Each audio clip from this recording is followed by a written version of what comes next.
Olá, tudo bom? Meu nome é Milena Bassani, sou advogada especialista em direito médico da saúde, atuante bastante na área de reprodução assistida. E como vocês devem imaginar, eu estou aqui para falar um pouquinho sobre a decisão do STJ, que entendeu que não há abusividade dos planos de saúde em negar a cobertura para o tratamento de fertilização in vitro, o estudo de tratamento de medicamentos para fertilização in vitro, que assustou muitas pessoas, já recebi várias mensagens pedindo para falar um pouquinho sobre essa decisão. Então vamos lá. Primeiro a gente precisa entender quando é que um casal é considerado infértil. O casal é considerado infértil a partir do 12º mês de tentativas de gerar um filho natural pelas vias naturais sem obter sucesso. A infertilidade ela pode ocorrer como um sintoma de uma doença, como é o caso da endometriose, ou pode ser de origem genética, como a azoospermia masculina, que é a ausência de espermatozoide no homem, espermatozoides vivos. Então, a gente tem várias doenças que podem trazer como consequência a infertilidade, mas que são plenamente tratáveis. É importante lembrar que para a gente debater esse tema, a gente tem que entender que a própria Organização Mundial de Saúde, ela já recomendou que a infertilidade seja considerada uma doença de saúde global, um problema de saúde global. E que todos os países precisam se adequar às técnicas de reprodução assistida para poder acompanhar essa doença que está aí tão, vamos dizer assim, está em alta hoje em dia, mas que ela sempre existiu. Somente a medicina agora evoluindo, que está se tendo conhecimento maior das suas causas e até mesmo de como tratar. A infertilidade ela sempre existiu. A gente tem na própria Bíblia a passagem em Gênesis 16 que fala das tentativas de Sara de engravidar e ela não conseguia. Então a gente tem a passagem em Gênesis que Sara tentava engravidar e se achava amaldiçoada por não conseguir engravidar. E na verdade ela provavelmente só tinha um problema biológico, genético, ou ela ou o marido, que impossibilitava ela de conseguir uma gestação a termo. Então assim, é importante a gente identificar que a infertilidade ela é uma doença listada na Classificação Internacional de Doenças, no CID, onde tem a infertilidade masculina, a infertilidade feminina. Então, quando a gente tem essa inclusão como reconhecimento do problema, no caso da doença, na Classificação Internacional de Doenças, a gente tem a obrigatoriedade do plano de saúde em custear o tratamento necessário para a paciente, para o beneficiário.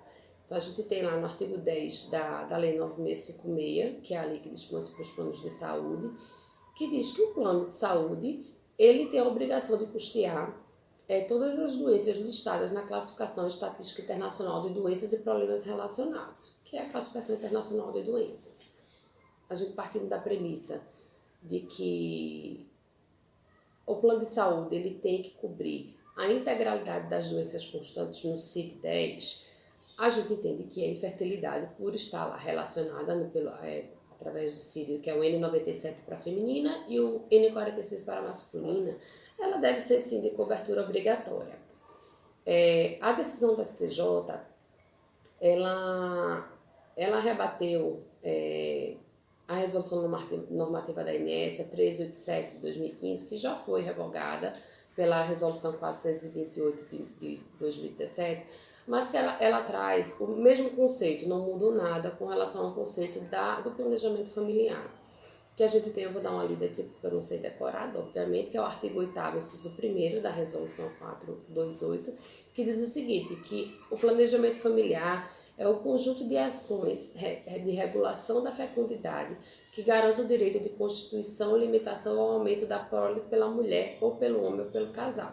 Então, a resolução normativa 428, ela atualizou o rol de procedimentos e eventos de saúde que constitui a referência básica da cobertura assistencial. A gente tem lá no anexo 1 dessa resolução quais são as doenças que vão estar, os procedimentos que vão estar sendo cobertos, né? Que a gente sabe que o judiciário já entendeu que esse é um rol meramente exemplificativo de cobertura mínima, né? O que não implica dizer que vamos ter outros procedimentos no âmbito da medicina que não esteja no rol, até porque esse rol só é atualizado a cada 2 anos, então a gente tem esse problema. Então vamos lá. A resolução 428 da ANS, ela cita o artigo 35C, inciso 3º da Lei 9656, que é a lei que regula os planos de saúde. E fala que é de cobertura obrigatória o procedimento quanto ao atendimento quanto ao planejamento familiar. Então, assim, nos 2 primeiros incisos, que é o inciso 1 e o inciso 2 desse artigo 35C, fala do atendimento obrigatório para caso de urgência e emergência. E a gente precisa entender, os tribunais superiores hoje interpretam esses dois primeiros incisos de forma extremamente ampla.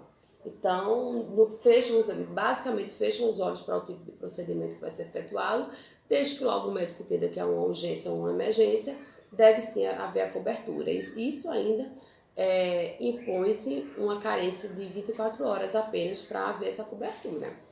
Só que quando a gente ultrapassa para o artigo, o inciso 3º, o artigo 3º do artigo 35C, eles fazem uma interpretação muito restrita.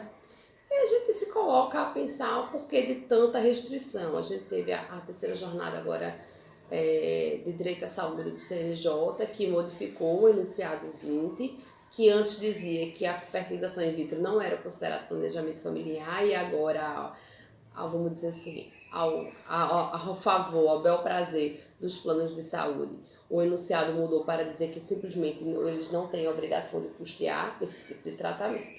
Mas é aquela história, a gente sabe como esses enunciados são elaborados, como são feitos, a gente vai lutar muito ainda para conseguir modificar esses entendimentos. Então, voltando aqui ao artigo 35C da Lei 9656, a gente entende que está lá na própria lei do plano de saúde, na 9656, de que é obrigatório o atendimento para os casos de planejamento familiar. E quando a gente fala em fertilização in vitro, quando a gente fala em inseminação artificial, quando a gente fala em ovo-doação, quando a gente fala em barriga solidária, a gente está falando sim no planejamento familiar, porque é o momento que eu quero constituir minha prole, ou simplesmente quando eu não quero constituir minha prole. Quando eu quero simplesmente, eu quero ser esterilizada, eu quero fazer esterectomia, ou meu marido quer fazer a vasectomia, o plano de saúde cobre, sem nenhum tipo de problema. Mas quando a gente fala em aumentar a prole, o plano de saúde, ele quer fazer essa restrição. Então, assim, na resolução 428, ele define lá o atendimento clínico. No artigo 35C, fala apenas que é obrigatório o atendimento, né? O termo atendimento é muito mais amplo do que o atendimento clínico que é definido na resolução 428. Mas ainda que a gente entenda com o atendimento clínico, a resolução traz o seguinte, que é aquele realizado após as atividades educativas, incluindo anamnese, exame físico geral, ginecológico, para subsidiar a escolha, e aí vem a questão, e prescrição do método adequado. Então, veja, a própria resolução da ANS traz lá explicitamente que o atendimento clínico que visa o planejamento familiar, ele vem a prescrever o método mais adequado para aquele casal ter a sua prole, né, procriar, ou seja, se for fertilização in vitro, inseminação artificial, ou a mini-FIV, tem aí vários procedimentos aí que vai depender de caso a caso. Então, assim, na própria resolução fala que a prescrição está inclusa dentro dessa obrigatoriedade de atendimento ao planejamento familiar. E aí vem a primeira contradição, no meu ponto de vista, com relação à decisão do STJ, porque o próprio STJ entende que a prescrição do médico assistente ela deve ser acolhida pelo plano de saúde, não cabendo ao plano de jeito e forma alguma interferir nessa decisão médica. Não pode de jeito nenhum, inclusive quando ele nega um procedimento ou um exame, subsidiado na fundamentação de que não há necessidade do paciente fazer, pode-se gerar um dano moral. Então, se a doença ela é coberta pelo plano, ela tem a obrigação de custear tanto o tratamento, como medicamento, como procedimentos para o tratamento daquela doença. A decisão do STJ, que a gente aqui está discutindo, ela entende que a fertilização in vitro e a inseminação artificial é o mesmo tipo de procedimento, que não é verdade. Isso por quê? Porque a lei de plano de saúde, ela diz que é possível a exclusão, lá no artigo 12, nos casos de inseminação artificial. E se todo mundo for olhar o seu contrato de plano de saúde, ele vai estar lá dizendo que não cobre a inseminação artificial como método de reprodução assistida. Todo contrato vai ter isso, claramente lá. Então, com base nessas cláusulas contratuais, nessa autorização de exclusão, o STJ entendeu que também a fertilização in vitro deveria ser negada, não deveria ser coberta pelo plano. Né? O que a gente precisa entender é que a inseminação artificial e a fertilização in vitro são procedimentos distintos. Qual é a diferença entre a inseminação artificial e a fertilização in vitro? Né? A gente sabe que a inseminação artificial nada mais é do que você basicamente cortar o caminho percorrido dos espermatozoides. Né? No caso, a mulher ela tem algum problema no colo do útero, às vezes anticorpos que impedem do espermatozoide chegar até o útero e assim poder fazer a fecundação do óvulo. E por isso o sêmen do parceiro ele é coletado e introduzido diretamente na cavidade uterina. Isso é a inseminação artificial. E aí a fecundação, a anidação, ela é feita de forma natural. A inseminação artificial ela só encurta esse caminho. E quando, na verdade, a fertilização in vitro, que é chamado bebê de proveta, o embrião ele é formado de forma extrauterina. O sêmen é coletado, o óvulo é coletado e é feita a fertilização lá in vitro, fora da cavidade uterina. E depois, quando já se tem aí de 8 a 16 células, é que esse embrião ele pode ser transferido para o útero da mulher. E aí vinha a gestação. A gente tem basicamente essa diferença de procedimentos. Então a gente tem que o contrato do plano de saúde, ele coloca a exclusão do procedimento de inseminação artificial, mas quando ele conceitua a inseminação artificial, ele engloba todos os procedimentos de reprodução assistida, o que deixa o consumidor hipossuficiente tecnicamente para entender o que está ali descrito, porque eles colocam, vejam bem, que entende-se como inseminação artificial a técnica de reprodução assistida, que inclui manipulação de oocitos, esperma para alcançar a fertilização por meio de injeções de esperma intracitoplásticas, transferência intrafalopiana de gametas, doação de oocitos, indução de ovulação, concepção póstuma, recuperação espermática ou transferência intratubária do zigoto, entre outras técnicas. Então, assim, engloba a inseminação artificial como todas as técnicas de reprodução assistida, o que coloca o consumidor em desfavor, porque esse conceito ele pode satisfazer um profissional de saúde, mas não vai satisfazer o consumidor que é leigo, ele é leigo tecnicamente. Então, ele lê isso que eu li para vocês, é a cláusula que tem no contrato de plano de saúde. Então, quando o consumidor ele lê, ele não está entendendo o que está escrito ali, ele não sabe o que significa isso. Então, coloca o consumidor em desvantagem. Então, por si só, entendo que essa cláusula que exclui a inseminação artificial, traduzindo a inseminação artificial como todos esses meios de reprodução assistida, ela é plenamente nula. E a gente tem que interpretar dessa forma, a gente está falando de um contrato de adesão. E isso que o STJ não tá, eu acho que às vezes não está captando, não está querendo captar. Que a gente está falando de um contrato de adesão, um contrato que não pode ser mudado, a gente tem que simplesmente aceitar o que está lá. Então ela é nula de pleno direito. Então, mesmo que a gente ultrapasse essa questão das cláusulas, a gente tem a questão da doença coberta. Se eu não tenho a exclusão explícita da doença infertilidade no contrato de plano de saúde, a gente já tem várias decisões do STJ, inclusive, que entende que se a doença ela é coberta, o tratamento, medicamento, material, o procedimento necessário para o tratamento da doença, para o restabelecimento da saúde do paciente, do beneficiário, ela deve ser sim coberta. Então, assim, a gente tem várias decisões já do STJ que estão indo de encontro à própria decisão que foi publicada agora. Então, quando a gente rebate ponto a ponto, a gente vê que essa decisão ela não está sustentada de forma firme, né? Então, assim, são várias decisões do STJ que a gente tem que contradizem o entendimento disciplinado dessa decisão publicada agora, né? E ainda que a gente venha ultrapassar essa tese de cobertura a cobertura da fertilização in vitro como forma de tratamento de alguma doença, no caso dos autos, a gente estava falando de endometriose, a gente tem que o direito ao planejamento familiar, ele é um direito constitucional e ele deve ser efetivado tanto quanto pela privada, e a gente fala aí dos planos de saúde. O núcleo familiar, ele é um objeto de muita proteção na nossa Constituição.